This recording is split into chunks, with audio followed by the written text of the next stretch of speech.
Eating meeting sitting সরকারের বিরুদ্ধে জনগণকে নিয়েই নেমেছি আমরা, সাক্ষাৎকারে বললেন ছাত্রলীগ সভাপতি সাদ্দাম হোসেন। বাংলাদেশের রাজনীতি নতুন পথে হাঁটতে শুরু করেছে এবং আওয়ামী লীগই সেটা নিয়ন্ত্রণ করছে বলে দাবি করলেন ছাত্রলীগের সভাপতি সাদ্দাম হোসেন। সাদ্দাম হোসেন মনে করেন যে বাংলাদেশের মানুষের পুঞ্জীভূত ক্ষোভ আর চলমান হত্যাযজ্ঞ, যার মূল শিকার আওয়ামী লীগ এবং তার অঙ্গ সংগঠনের নেতাকর্মী শুধু নয়, সাধারণ নাগরিকও আজ চরম এক অনিরাপদ অবস্থায় গিয়ে পড়েছে। কি ঘটেছে তুরাগে তা নিয়েও কথা বলেছেন সাদ্দাম হোসেন। আর এসবের থেকে পরিত্রাণ পেতে হলে শেখ হাসিনার নেতৃত্বের যে বিকল্প নেই সে কথাও বললেন সাদ্দাম হোসেন। বাংলাদেশের মানুষ সেটা বিগত 2 বছর ধরে হাড়ে হাড়ে টের পেয়েছে বলে তার দাবি। আওয়ামী লীগ ফিরে আসছে, ছাত্রলীগ লড়ছে দেশের জন্য, মানুষের জন্য। আমাদের রাজনীতিটাই আসলে সেটা, একথাই বলেছেন সাদ্দাম হোসেন। আসুন কথা বলা যাক ছাত্রলীগ সভাপতি সাদ্দাম হোসেনের সঙ্গে।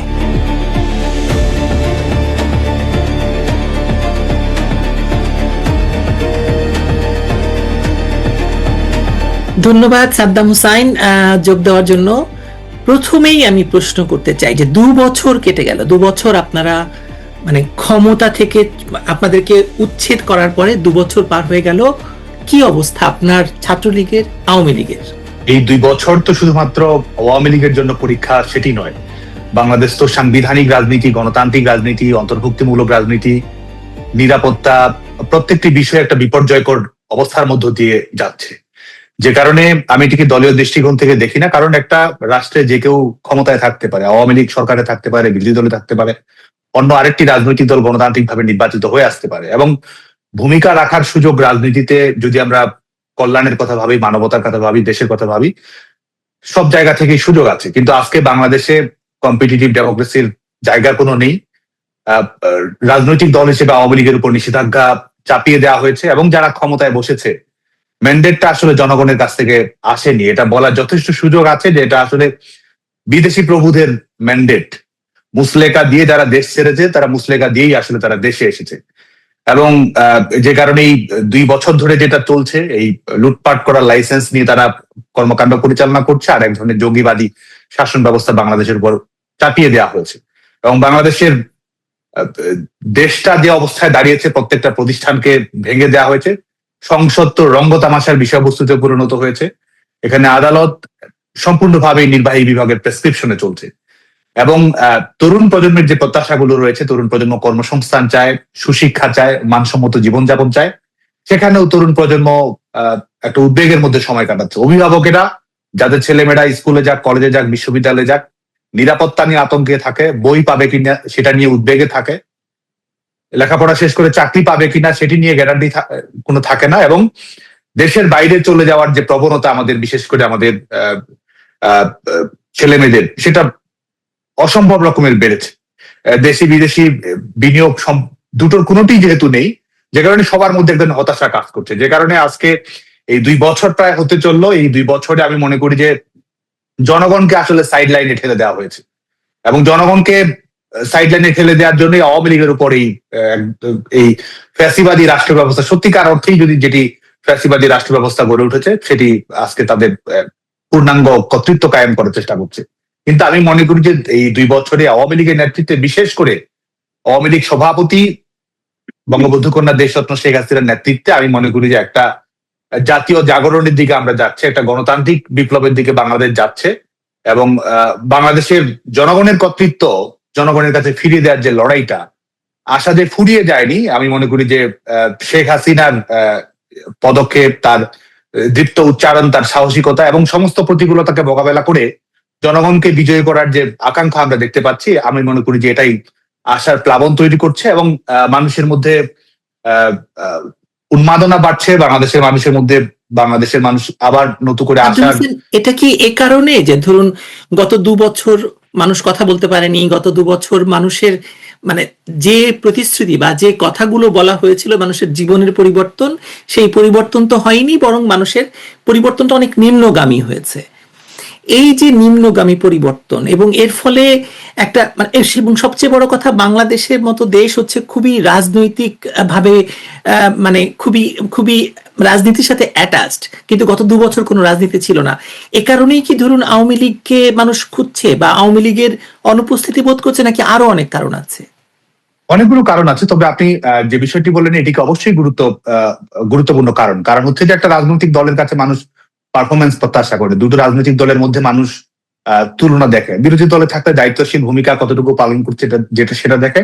সরকারি দল হলে কতটুকু জনগণের প্রত্যাশা পূরণ করতে পারছে সেটা দেখে। আজকে যখন আওয়ামী লীগ সরকারের সময়সীমার সঙ্গে বর্তমান সরকারের সময়সীমা যেভাবে নির্বাচিত হয়ে আসুক না কেন, মানুষ কিন্তু যে ন্যূনতম সুশাসন চায়, আজকে কিন্তু সবকিছুই এই রাষ্ট্রের কাছ থেকে, সরকারের কাছ থেকে পাচ্ছে না। এবং মানুষ তো রেজাল্ট শিট দেখছে, মার্কশিট দেখছে, পার্থক্য দেখছে। মানুষ যখন দেখছে যে শেখ হাসিনা সরকারের প্রথম 100 দিনে এই বিশেষ করে এই অপরাধজনিত কারণে বা রাজনৈতিক অপরাধের কারণেই হোক না কেন মৃত্যুর সংখ্যা 40 থেকে 60, যেটি যে কোনো দেশের স্বাভাবিক আইন শৃঙ্খলা জনিত বাস্তবতার মধ্যে থাকে।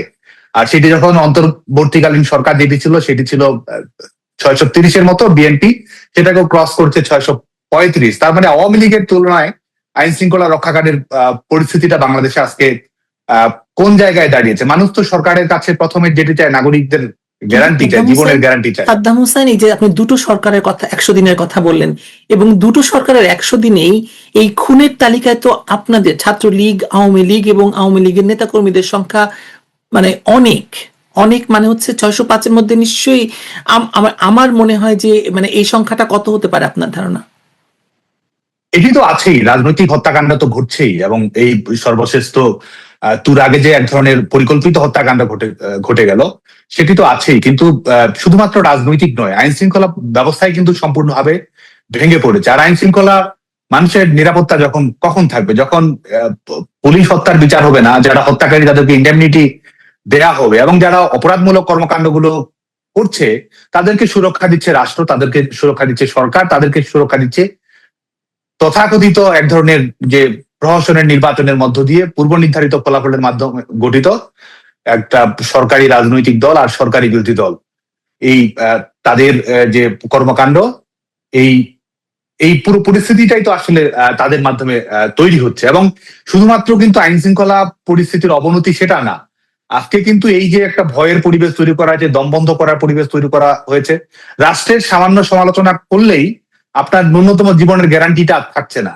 আপনি যদি একজন নাগরিক হিসেবে আপনি সরকারের সমালোচনা করেন কিংবা সরকারের যথেষ্ট প্রশংসা না করেন, আপনার চাকরিটা থাকবে না, আপনার ব্যবসাটা হয়তো থাকবে না, আপনার ছেলে মেয়ে তাদেরকে হয়তো হুমকি নিপীড়নের শিকার হতে হবে। আপনি যদি শিশুদের ধর্ষণের ঘটনা দেখেন, আজকে পুলিশকে দেখুন যে পুলিশকে কোথায় পাওয়া যাচ্ছে। পুলিশকে পাওয়া যাচ্ছে যে আওয়ামী লীগের নেতাকর্মীরা যখন রাজনৈতিক কর্মসূচি পালন করছে, মিছিল করছে, প্রকাশিত ঘোষিত রাজনৈতিক কর্মসূচি পালন করছে শান্তিপূর্ণভাবে, সেখানে আওয়ামী লীগ নেতাকর্মীদের দমন পীড়নের কাজে পুলিশকে পাওয়া যাচ্ছে। আওয়ামী লীগের নেতাকর্মীদেরকে যখন একটা মিছিলকে, গণতান্ত্রিক মিছিলকে যখন লাশের মিছিলে পরিণত করার প্রয়োজন হয়, তখন সেখানে পুলিশকে ব্যবহার করা হচ্ছে, আইন শৃঙ্খলা রক্ষাকারীকে ব্যবহার করা হচ্ছে। শিশুদের নিরাপত্তার জন্য পুলিশকে পাঠানো হচ্ছে না, ব্যবসায়ীরা শান্তি মতো ব্যবসা করবে সেখানে পুলিশ পাঠানো হচ্ছে না, কিংবা ন্যূনতম নিরাপত্তা কোথাও নিশ্চিত করা হবে সেখানে পুলিশকে ব্যবহার করা হচ্ছে না। পুলিশকে সম্পূর্ণভাবে ব্যবহার করা হচ্ছে একটা রাজনৈতিক দলকে একেবারে সম্পূর্ণভাবে দমন পীড়নের মাধ্যমে একেবারে বিনাশ ঘটানোর কাজে পুলিশকে আপনি ব্যবহার করা হচ্ছে। তুরাগের প্রসঙ্গটি নিয়ে এসেছেন, আপনি যদি তুরাগের প্রসঙ্গটি আপনি একটু বিস্তারিত বলেন, কারণ এটা নিয়ে কেন? প্রথম কথা হচ্ছে মানে বাংলাদেশের পত্রপত্রিকাগুলো ভালো মতো রিপোর্ট করতে পারছে না, বা মানে এই আসল ঘটনাটা উদ্ঘাটন করতে পারছে না, এক্সকিউজ মি। কিন্তু মানে ধরুন আপনি যদি প্রত্যেকটা রিপোর্ট জোড়া দেন, তাহলে যেটা দাঁড়ায় সেটা আপনার মুখ থেকে শুনতে চাই। আপনাদের পক্ষ থেকে আপনারা কি ফাইন্ডিংস আপনাদের? একটি হচ্ছে যে এই আমরা যদি এই তুরাগের ঘটনাকেই, তুরাগ এবং আশুলিয়ায় যে মর্মান্তিক হত্যাকাণ্ডের ঘটনাটি ঘটেছে, এখানে যদি আমরা নিরপেক্ষ ভাবে দেখি, আমি যদি রাজনৈতিক দৃষ্টিভঙ্গি, রাজনৈতিক প্রতিবাদ সেটা যদি আমরা বাইরেও রাখি, তাহলে কিন্তু এখানে সুস্পষ্ট ভাবে এটি পরিকল্পিত একটি ঘটনা। এটি সুস্পষ্ট ভাবে এমন একটি ঘটনা যেটির সঙ্গে সরকার জড়িত, আইন শৃঙ্খলা রক্ষাকারী বাহিনী জড়িত এবং সরকারি রাজনৈতিক দল বিএনপি জড়িত। এবং এটা দুর্ঘটনা, এটা হঠাৎ করে ঘটে গেছে এটি না, এটা এই সরকারের যে স্ক্রিপ্ট, বিশেষ করে এই যিনি সরকার প্রধানের দায়িত্ব পালন করছেন, যার মাফিয়া হিসেবে, গ্যাংস্টার হিসেবে এবং বিশেষ করে সরকারি মেশিনারিজকে ব্যবহার করে বিরোধী দলের উপর কিভাবে হামলা চালাতে হয়, হত্যাকাণ্ড ঘটাতে হয়, সে ব্যাপারে বিশেষ রকমের দক্ষতা আছে। 2001 থেকে 6 সালে আমরা সেটা দেখেছি, এবং এটা রাজনৈতিক বক্তৃতাবাজি নয়, এটা প্রমাণিত সত্য। এবং আজকে দেখুন যে আপনি তুরাগের ঘটনাটি দেখুন, এবং পত্রিকায় তো বাংলাদেশে তো সাংবাদিকদের ন্যূনতম কোনো স্বাধীনতা নেই। সাংবাদিকদের কাজ হচ্ছে যে সরকারের পাবলিক রিলেশন অফিসারের দায়িত্ব পালন করে, যদি সেটা না করে তাহলে তার লাইসেন্সটা থাকবে না, তার চাকরিটা থাকবে না। এইভাবে তারা কিন্তু আজকে সংবাদ মাধ্যমকে নিয়ন্ত্রণ করছে। এবং এর মধ্যেও যদি আমরা দেখি যে এই ঘটনাটি কয়েকটা বিষয় যদি আপনি দেখেন, যে যারা হত্যাকাণ্ডের শিকার হয়েছে প্রথমত সবাই রাজনৈতিক কর্মী, বিশেষ করে এখানে আরিফুল, বিপ্লব, সুমন সবাই ছাত্রলীগ যুবলীগের কর্মী, এবং তুরাগ থানা আমাদের 53 নম্বর ওয়ার্ড, 54 নম্বর ওয়ার্ড ছাত্রলীগ যুবলীগের কর্মী, এবং তারা রাজনৈতিক কর্মসূচি করেছে। এবং আপনি দেখুন যে এটা কিন্তু শুধুমাত্র ট্রলারে তাদের উপর আক্রমণ চালানো হয়েছে, ফেলে দেওয়া হয়েছে সেটা না। ঘটনার আগে কিন্তু তারও আগে একটি মিছিল করেছে তুরাগ থানা, আওয়ামী লীগ অঙ্গ সহযোগী সংগঠনগুলো একটা কর্মসূচি পালন করেছে, এবং সেখান থেকে প্রাথমিকভাবে সেখানে আশুলিয়ার ঘটনার আগে কিন্তু তুরাগের ঘটনা ঘটেছে, এবং সেখানে পুলিশ এবং বিএনপির নেতাকর্মীরা, ছাত্রদল, যুবদল সহ নেতাকর্মীরা, আওয়ামী লীগের যে মিছিল ছিল, ছাত্রলীগ যুবলীগের যে মিছিল ছিল, শান্তিপূর্ণ মিছিল, প্রতিষ্ঠাবার্ষিকীর মিছিল, নিয়মিত কর্মসূচি, সেখানে তারা কিন্তু ধাওয়া দিয়েছে, এবং ধাওয়া দিয়ে একতরফা তাদের উপর কিন্তু এক ধরনের হত্যার উদ্দেশ্যে তাদের উপর আক্রমণ পরিচালনা করা হয়েছে প্রথম দফা কিন্তু। এবং সেখানে বিএনপির যে পুলিশ তো ছিল, পুলিশের যারা ওসি থেকে শুরু করে অন্যান্য যারা ছিল, এসআই ছিল, তারা তো সেখানে গেছে। বিএনপির সুস্পষ্ট ভাবে সেখানে বিএনপির নেতা, আরো কয়েকজনের নাম আছে, একজনের তো আমাদের গণমাধ্যমে এসেছে, আবুল মাতবর, তারা সহ বিএনপির নেতাকর্মী, পুলিশের সদস্য, তারা কিন্তু এই মিছিলে হামলা চালিয়েছে, এবং হামলা চালানোর প্রেক্ষিতে জীবন বাঁচানোর তাগিদে তারা কিন্তু সেই ট্রলারে গেছে। এবং ট্রলারে যাওয়ার পরে তারা যখন আশুলিয়ার ঘাটে যাবে, আপনি দেখুন যে ঘটনাটি কিভাবে ঘটেছে। এখানে বিএনপি নেতাকর্মী যারা ছিল তারা কিন্তু পরবর্তীতে যেই ঢাকা 18 আসনের এমপি, তার সঙ্গে যোগাযোগ করে সেই থানা বিএনপির যিনি আহ্বায়ক, এখানে কয়েকজনের নাম এসেছে, আশুলিয়ার বিএনপির নেতা বিপ্লব সহ আরো কয়েকজনের নাম এসেছে, সেখানে ফোনে যোগাযোগ করা হয়। ফোনে যোগাযোগ করে বলা হয় যে এই আওয়ামী লীগের নেতাকর্মীদের উপর আক্রমণ পরিচালনা করা হয়েছিল, তারা জীবন বাঁচাতে ট্রলারে উঠেছে, সেই ট্রলারটি তারা নির্দিষ্ট ঘাটে গিয়ে নামবে, সেই ঘোষণাটি কিন্তু দেওয়া হয়েছিল। এবং বিএনপি এবং পুলিশের সকল সদস্য, পোশাক ছাড়া পুলিশ, পোশাক সহ পুলিশ, এবং বিএনপির সশস্ত্র ক্যাডার যারা ছিল সেখানে অস্ত্র শস্ত্র সহ, এমনটি নয় যে তারা ঘাটে এসে হুট করে ঘটনা, অস্ত্র শস্ত্র সহ তারা কিন্তু সেখানে ঘটেছিল। সন্ধ্যাবেলার আগে আপনি যখন ট্রলারটা যখন ঘাটে আসে, সেখানে কিন্তু এই ট্রলারের উপরে গিয়ে আপনি যদি প্রত্যক্ষদর্শীদের বয়ান দেখেন, বেশ কয়েকজন, এবং আপনি নানা অ্যাঙ্গেল থেকে দেখেন, যারা সেই ট্রলারটির মালিক, তার ট্রলারটি যিনি চালিয়েছে, ঘাটে যারা ছিল, বিভিন্ন ধরনের বক্তব্যকে যদি আপনি জোড়া মেলান, সেখানে দেখবেন যে তারা কিন্তু একেবারে ট্রলারে উঠে কিন্তু সেখানে নেতাকর্মীদের উপরে হামলা পরিচালনা করে, এবং সেখানে নানা ধরনের সেই দেশীয় অস্ত্রশস্ত্র দিয়ে তাদের উপর হামলা পরিচালনা করা হয়। এবং তারপর আপনি বলতে চাইছেন মানে খুনগুলো ট্রলারের ভেতরে হয়েছে, পরে ফেলে দেওয়া হয়েছে? হ্যাঁ, সেটি তো ঘটেছে, এবং এই পুরো পরিস্থিতিটা এমন ভাবে তৈরি করা হয়েছে, সেখানে নানা রিপোর্ট থেকে যেটা এসেছে এবং আমাদের যে তথ্য সংগ্রহ সেখান থেকে এসেছে, সেখানে 30 জনের মতো সব মিলিয়ে নেতাকর্মী ছিল, অনেকে সেখানে অনেক কয়েকজন সেখানে জীবন বাঁচিয়েছে, এবং সেখানে সে অবস্থা থেকে তাকে গ্রেপ্তার করা হয়েছে। এবং যারা পুলিশ সহ বিএনপি নেতাকর্মী, তারা পরিকল্পিতভাবে, এটি দুর্ঘটনা নয়, পরিকল্পিতভাবে এই ঘটনাটি ঘটানো হয়েছে, আক্রমণ পরিচালনা করেছে। আক্রমণ পরিচালনা করার পরে অনেককে ফেলে দেওয়া হয়েছে, অনেককে সেখানে এই পরবর্তীতে এই ঘটনার পরিপ্রেক্ষিতে আক্রমণের মুখে অনেকে মৃত্যুবরণ করে। এবং শুধু তাই নয়, আপনি যদি এই আজকেও যে বিডি নিউজ সহ বিভিন্ন জায়গায় রিপোর্টটি এসেছে, পরবর্তীতে কিন্তু সেখানে নদীতে লাশ ফেলে দেওয়া হয়েছে, লাশগুলো পড়েছিল, পুলিশ কিন্তু কোনো উদ্যোগ গ্রহণ করেনি যে এই লাশগুলো অন্তত লাশের তো আর কোনো রাজনৈতিক পরিচয় থাকে না, লাশগুলো ফেরত দিতে হবে। একটা রাষ্ট্রের ন্যূনতম যেটুকু দায়িত্ব, সেই দায়িত্বটুকু পালন না করে কিন্তু আপনি দেখবেন যে আজকের রিপোর্টেও যেখানে এসেছে, এই সুমনের পরিবারের লোকজন, শহীদ সুমনের পরিবারের লোকজন, আরিফুলের তারা লোকজন ট্রলার নিয়ে তারা কিন্তু ঘাটের পর ঘাট তারা গেছে, যাতে করে এখনো মামলার করতে পারছে না, এবং মানে তারা কোন রকমের মানে সাক্ষ্য দিতে পারছে না, বা কোনো কারোর কাছে এই ব্যাপারগুলো তুলে ধরতে পারছে না। এই যে আমরা যে ঘটনার বর্ণনা দিয়েছি, এবং বিশেষ করে এটার প্রেক্ষাপট যদি আপনি মেলান, যে গত 1 মাসেই আহ, প্রায় 35-40 হাজার আওয়ামী লীগের নেতাকর্মীকে কারাগারে পাঠানো হয়েছে।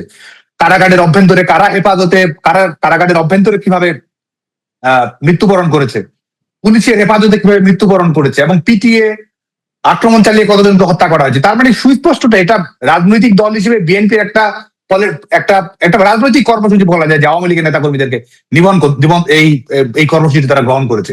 এবং এখানে আইন শৃঙ্খলা রক্ষাকারী বাহিনী তারা সরাসরি এখানে প্রধানমন্ত্রী এবং স্বরাষ্ট্রমন্ত্রীর দায়িত্বে যারা আছে তারা সরাসরি এটার সঙ্গে সম্পৃক্ত আছে। আওয়ামী লীগের নেতাকর্মীদেরকে হত্যাকাণ্ড পরিচালনা করতে হবে প্রতিষ্ঠা বার্ষিকীর কর্মসূচিতে তারা লাশ চেয়েছে, এবং লাশটার মাধ্যমে তারা আওয়ামী লীগ সহ জনগণকে ভয় দেখাতে চেয়েছে। এটার সঙ্গে সুস্পষ্টভাবে তারা জড়িত। যেই হত্যাকাণ্ডের সঙ্গে প্রধানমন্ত্রী এবং স্বরাষ্ট্রমন্ত্রী নিজে জড়িত থাকে সেখানে তারা মামলা করার সুযোগ তারা কই দিবে, এবং মামলা তারা করতে চেয়েছে কিভাবে, বাদীদের কাছ থেকে তারা স্বাক্ষর নিয়েছে, সাদা কাগজে স্বাক্ষর নিয়েছে, এবং অবস্থাটা এমন তৈরি করেছে আপনি দেখুন যে তারা আজকে কথা বলার মতো পরিবেশটুকু রাখছেন। আপনি দেখুন যে সুমনের পরিবারের যদি আপনি ঘটনাগুলো দেখেন, যে পরিবার আতঙ্কিত হয়ে ফোন থেকে তাদের ছবিগুলো, তাদের সন্তানের ছবিগুলো তারা মুছে ফেলছে মেমোরি কার্ড থেকে, বাসায় দেয়ালে টাঙানো ছবিতে সেখান থেকে মুছে ফেলতে বাধ্য হচ্ছে। কতটুকু আতঙ্কগ্রস্ত করা হয়েছে পরিবারগুলোকে, এবং বিভিন্ন সামরিক এই আতঙ্কজনক অবস্থা, এত বৈরী পরিবেশ আপনাদের রাজনীতির তাহলে মানে আপনি বলছেন আওয়ামী লীগ জনপ্রিয় হচ্ছে, কিভাবে আপনারা আগানোর ব্যাপারটা কি? ছাত্রলীগের কথা যদি বলি, আমি জানি যে হাজার হাজার ছাত্রলীগ নেতা মানে বা ছাত্রলীগের কর্মী যারা যোগাযোগ করেন তাদের ছাত্রত্ব বাতিল করা হয়েছে, তারা শিক্ষা প্রতিষ্ঠানগুলোতে ঢুকতে পারছে না। আপনি ছাত্রলীগ দিয়ে শুরু করুন, তারপরে আওয়ামী লীগের কথা বলুন। আপনারা আগাবেন কি করে? আমরা বিশেষ করে আমাদের নেতাকর্মীরা যেটা মনে করি যে লড়াই ছাড়া আমাদের কোনো বিকল্প নেই। কারণ এই আমাদের একটা গণতান্ত্রিক রাষ্ট্র ব্যবস্থার জন্য বা গণতন্ত্রকে পুনরুদ্ধার করার জন্য, কম্পিটিটিভ ডেমোক্রেসি বাংলাদেশে চালু করার জন্য, কনস্টিটিউশনাল ডেমোক্রেসি বাংলাদেশে চালু করার জন্য, কারণ আজকে তো রাষ্ট্রের কাছ থেকে জনগণ তার মালিকানা হারিয়েছে, এবং যারা আজকে রাষ্ট্রটাকে কুক্ষিগত করে রেখেছে তারা আসলে জনগণের ক্ষমতায়নে বিশ্বাস করে না।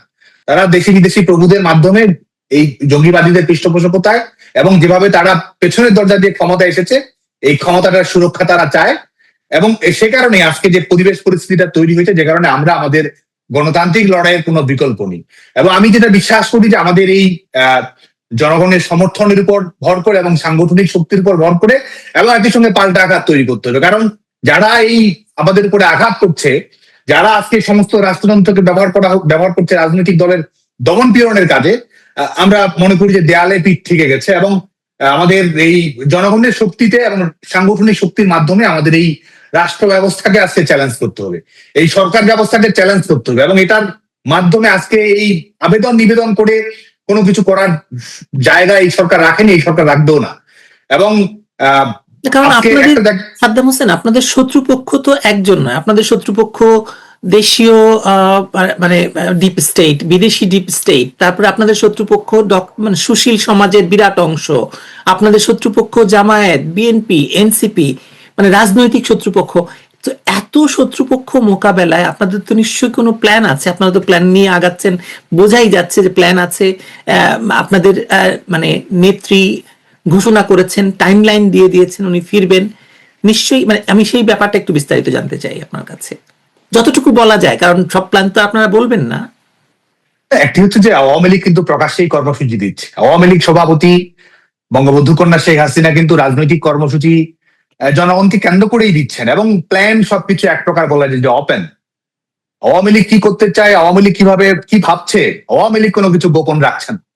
আওয়ামী লীগের যদি আপনি রোড ম্যাপটা দেখেন, আওয়ামী লীগের ভরসার জায়গাটা যদি দেখেন, আওয়ামী লীগ জনগণের উপরই ভরসা করছে। এবং এই যে আপনি দেখুন যে এই 2 বছর ধরে আওয়ামী লীগের উপর কিভাবে দমন পীড়ন চালানো হচ্ছে, কিভাবে আপনি যে বাস্তবতাগুলোর কথা বললেন, যেখানে এই যে এক ধরনের বিভিন্ন অপশক্তির এক ধরনের বন্ধন গড়ে উঠেছে এই আমাদের রাষ্ট্রটাকে ঘিরে, তারপরও কিন্তু আওয়ামী লীগের যে কৌশল সেটা গণতান্ত্রিক কৌশল, আওয়ামী লীগের কৌশল জনগণ কেন্দ্রিক, যে কারণে আমরা ভরসা করছি আন্দোলনের উপরে। এবং এটার মাধ্যমে আমরা মনে করি যে আন্দোলনের মাধ্যমে আমরা শক্তি সঞ্চয় করব, আন্দোলনের মধ্য দিয়ে আমরা জনসমর্থন তৈরি করব, এবং আন্দোলনের মাধ্যমে আওয়ামী লীগ সেই শক্তিটা অর্জন করবে যেটার মাধ্যমে এই দখলদার সরকার, এই অনির্বাচিত সরকার, এই সান্ধ্যকালীন নির্বাচনের সরকার তারা বাধ্য হবে। আমরা মনে করি যে জনগণের শক্তির মাধ্যমে আমরা আমাদের এই বিদ্যমান সমস্যার আমরা ফয়সালা করতে পারবো।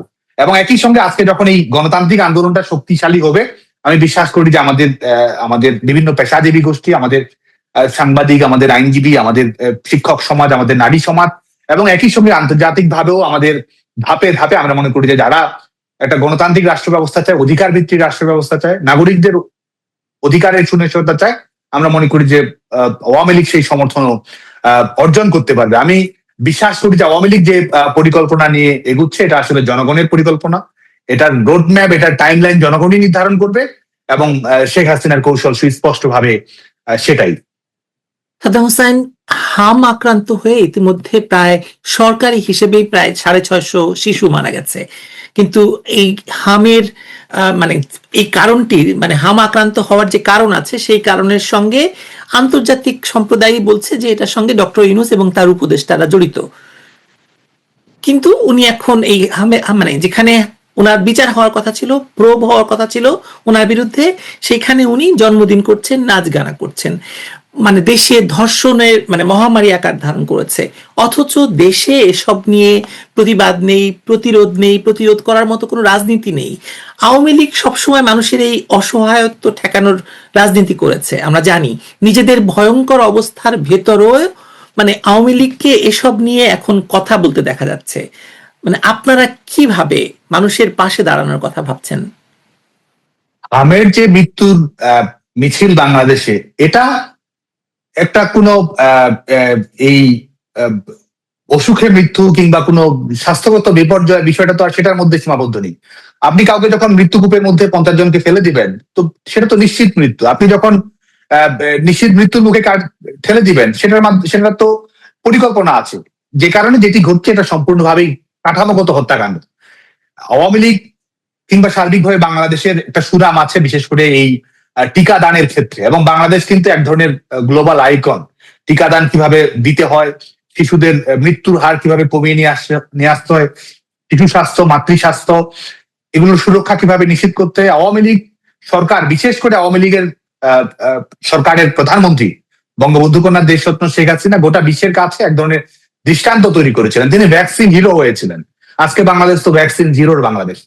এবং আমরা এই কোভিড চলাকালীন সময় যদি আপনি দেখেন, একদিনে এই 1 কোটি বেশি মানুষকে টিকাদানের আওতায় নেওয়ার ক্যাপাসিটি বাংলাদেশের আছে। সেই নেতৃত্ব, সেই অবকাঠামো, সেই টিকা কূটনীতি সবকিছুই বাংলাদেশে তৈরি করা হয়েছে। এবং এই আম সহ প্রত্যেকটি ক্ষেত্রে, এই টিকাদানের ক্ষেত্রে ট্র্যাক রেকর্ড আওয়ামী লীগ প্রাতিষ্ঠানিকভাবে তৈরি করে দিয়ে গেছে। আজকে যখন এই বিশেষ করে অন্তর্বর্তী সরকারের প্রধান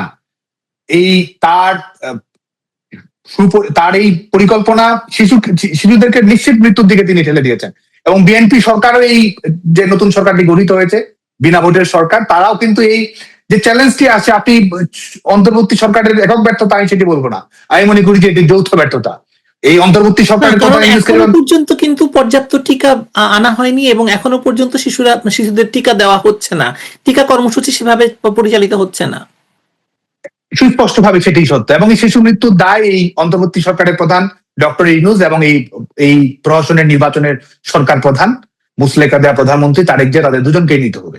এবং এই চ্যালেঞ্জ তো মোকাবেলা করতে পারছে না, এই শিশুরা সেখানে মৃত্যুর মুখোমুখি হচ্ছে। আর সেখানে এই সিনেমা দেখা থেকে শুরু করে অপ্রয়োজনীয় এই রাষ্ট্রের যে প্রায়োরিটিটা কি রয়েছে, এই বিভিন্ন ধরনের কর্মকাণ্ড আমরা দেখছি। প্রধানমন্ত্রীকে ব্যস্ত থাকতে হচ্ছে এই 2026 সালে এসে খাল কাটার ক্ষেত্রে, এই 400 কিলোমিটার সফর করে এসে 1 কিলোমিটার অপ্রয়োজনীয় রাজনৈতিক, রাষ্ট্রের মনোযোগটা কোন দিকে ঠেলে দেওয়া হয়েছে, প্রশাসনকে কোন দিকে, এদিকে পিতা মাতা তার সন্তান হারা হচ্ছে প্রত্যেক দিনই। হাসপাতালগুলোতে অভিভাবকেরা কি ধরনের উদ্বেগের মধ্যে সময় কাটাচ্ছে। লাখো শিশুর বেশি এখানে আমে আক্রান্ত হয়েছে। সেখানে এটি যে শিশু মানুষ মারা যাচ্ছে, এটি নিয়ে ন্যূনতম এই বর্তমান সরকারের কোনো মাথা ব্যথা নেই। এবং আপনি যেটি বলছেন, আক্ষরিক অর্থেই যারা এই বিভিন্ন লবিস নিয়োগ করে এই একটা পুরস্কার বাগিয়ে নিয়েছে, এবং সেটার মাধ্যমে সেটা যেন নিজেরা ইন্ডেমনিটি দেয়, আর নিজেদের ইন্ডেমনিটি হচ্ছে একটা পুরস্কার। এই শিশু মৃত্যুর ঘটনা ঘটছে, নারী মৃত্যুর ঘটনা ঘটছে, খুনের ঘটনা ঘটছে, একটা গণতান্ত্রিক স্পেস বন্ধ করে দেওয়া হচ্ছে।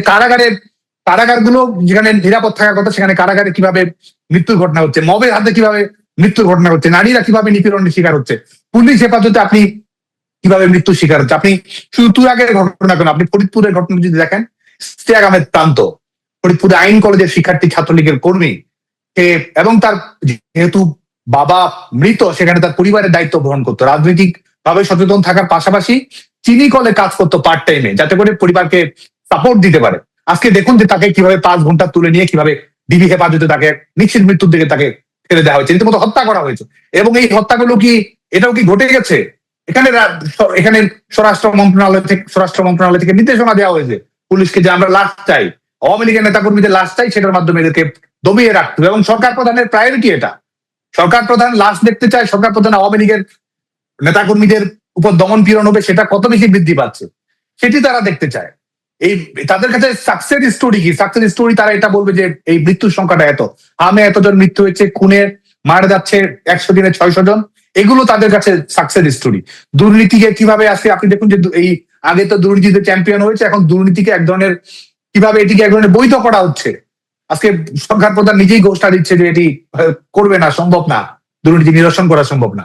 এবং প্রত্যেকটা ক্ষেত্রে একটা হচ্ছে যে এই লক্ষ্যটা এটা, আরেকটা হচ্ছে যে দক্ষতা, একটা সরকারের যে ন্যূনতম এফিসিয়েন্সি থাকতো, একটা সরকারের যে ভিশন থাকতে হয়, একটা সরকার পরিচালনা করার ক্ষেত্রে ন্যূনতম যে ক্যাপাসিটি থাকতে হয়, জনগণ যে আপনার উপর কনফিডেন্স রাখবে, জনগণ যে বিশ্বাস করবে।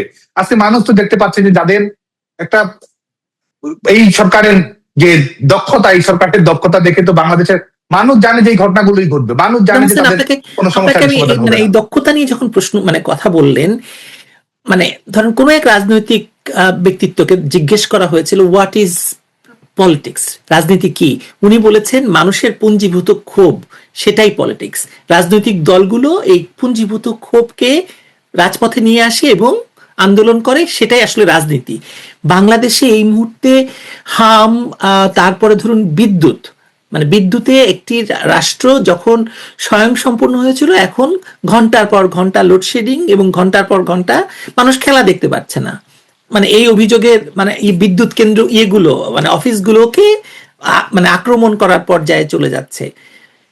তো এই ক্ষোভগুলোকে যদি আপনারা রাজনৈতিক হাতিয়ার বা রাজনৈতিক অস্ত্র করতে না পারেন, মানুষের এই ক্ষোভগুলোকে, আপনার পুঞ্জীভূত ক্ষোভগুলোকে আপনারা এক করে এটাকে ব্যবহার করতে না পারেন, তাহলে কিভাবে ফিরে আসবেন আপনারা? আমি মনে করি যে আওয়ামী লীগ সেটি করবে, এবং আসলে টাইম লাইন শেষ হয়ে যায়নি। এবং এই যে রাজনৈতিক পরিস্থিতি বাংলাদেশে তৈরি হয়েছে, এটার এই যে জার্নিটা রয়েছে বাংলাদেশের রাজনীতিতে আমরা দেখছি, এটার শেষ স্ক্রিপ্টটা আসলে আওয়ামী লীগে লিখবে, এবং সেটা ইতিবাচক ভাবে লিখবে। আজকে আপনি পুঞ্জীভূত ক্ষোভের কথা বললেন, পারফরমেন্সের কথা বললেন। আজকে আওয়ামী লীগ সরকার তো সেই দক্ষতা দেখিয়েছে, পারফর্ম করেছে। আজকে বিভিন্ন ধরনের পপুলিস্ট প্রোপাগান্ডা দেওয়া হয় যে অবকাঠামোগত করে কি হয়েছে, কি দিয়েছে।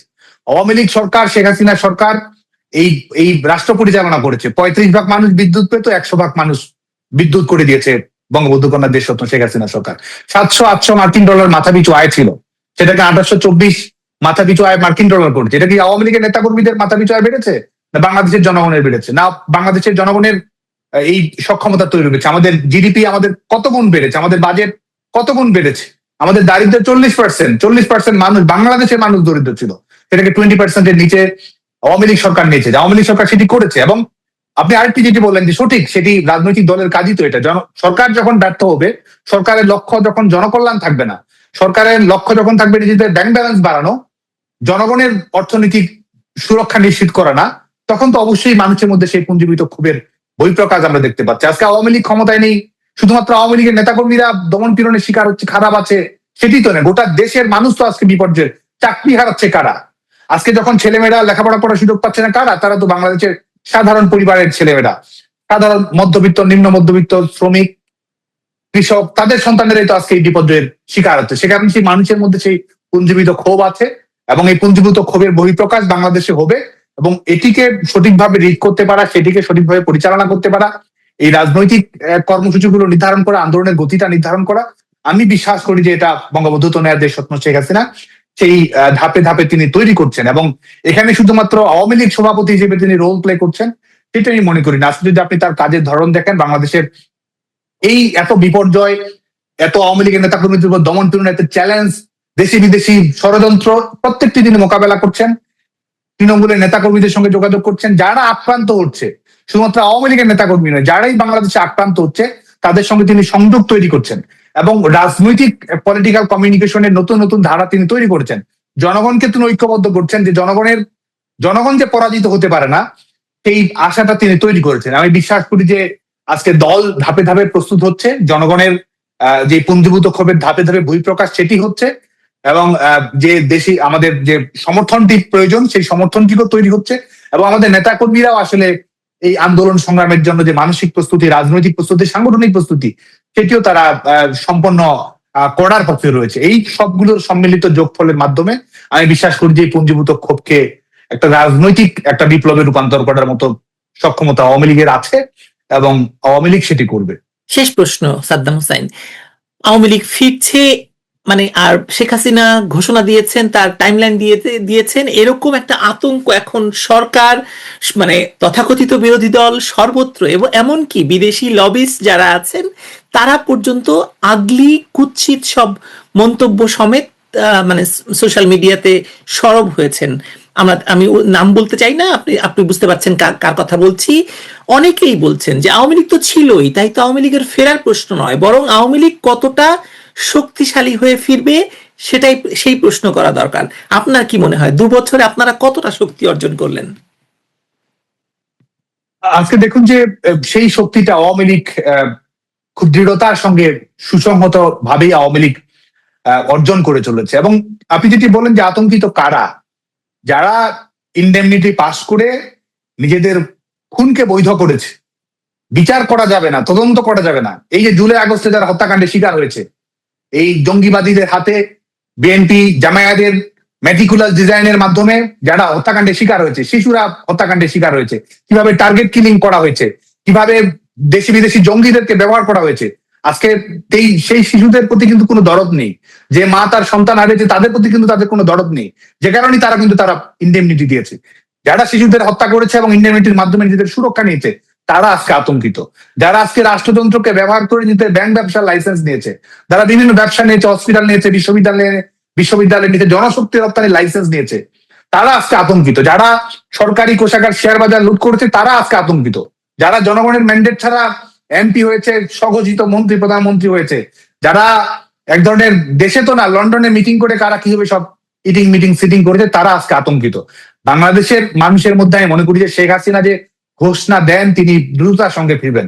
বাংলাদেশের বেশিরভাগ মানুষ, সংখ্যাগরিষ্ঠ মানুষ, বাংলাদেশের নিপীড়িত মানুষ, আমি মনে করি এটার মাধ্যমে এক ধরনের আশাবাদ খুঁজে পায়। এবং বাংলাদেশের মানুষ প্রবল ভাবে বিশ্বাস করে যে শেখ হাসিনা বাংলাদেশের রাজনৈতিক সমীকরণ বদলে দেবেন। বাংলাদেশের মানুষের মধ্যে দৃঢ় আশাবাদ রয়েছে যে শেখ হাসিনা বাংলাদেশে আবারও স্থিতিশীলতা এবং গণতান্ত্রিক বাংলাদেশের এক ধরনের মাপকাঠি নিয়ে আসবেন। বাংলাদেশের মানুষ প্রবল ভাবে প্রত্যাশা করে যে শেখ হাসিনা বাংলাদেশ শুধুমাত্র আওয়ামী লীগের জন্য নয়, একটা কম্পিটিটিভ ডেমোক্রেসি বাংলাদেশে চালু করবেন। শেখ হাসিনা বাংলাদেশে এই জঙ্গিবাদী শক্তির হাতে বাংলাদেশের মানুষকে নিরাপদ রাখবেন। মেয়েরা সেই প্রত্যাশা আছে, ছেলেরা, শিশুরা, কিশোরেরা, বাবারা, মায়েরা, শ্রমিক, কৃষক সেই প্রত্যাশা আছে। যে কারণে আওয়ামী লীগের প্রত্যাবর্তনের গল্পটা আসলে জনগণের বিজয়ের গল্প। এবং আমি বিশ্বাস করি যে শেখ হাসিনার এই দৃঢ় চেতা নেতৃত্ব, আমি বিশ্বাস করি যে বাংলাদেশের মানুষের, তাদের হয়তো যারা অপরাধী তাদের হয়তো হৃদকম্পন বাড়ায়, কিন্তু বাংলাদেশের মানুষের বুকের মধ্যে সাহস বাড়ে, বাংলাদেশের মানুষের স্বপ্নের সীমারেখা অনেক দৃঢ় হয়, প্রশস্ত হয়, এবং বাংলাদেশের মানুষ আবার আশায় বুক বাঁধতে শেখে। ধন্যবাদ সাদ্দাম হোসেন যোগ দেওয়ার জন্য এবং কথা বলার জন্য। আমি নিশ্চিত আপনার সাথে আমিও আশাবাদ প্রকাশ করতেই পারি, কারণ যে অবস্থা দেখছি বাংলাদেশের, যে আমার মনে হয় যে খুব দ্রুত যদি কোনো পরিবর্তন না করা হয় বাংলাদেশ ক্রমাগত পেছাতেই থাকবে। আমরা তো পিছনে যেতে চাই না, আমরা তো আসলে সামনের দিকে যেতে চাই। অশেষ ধন্যবাদ আপনাকে সময় দেওয়ার জন্য।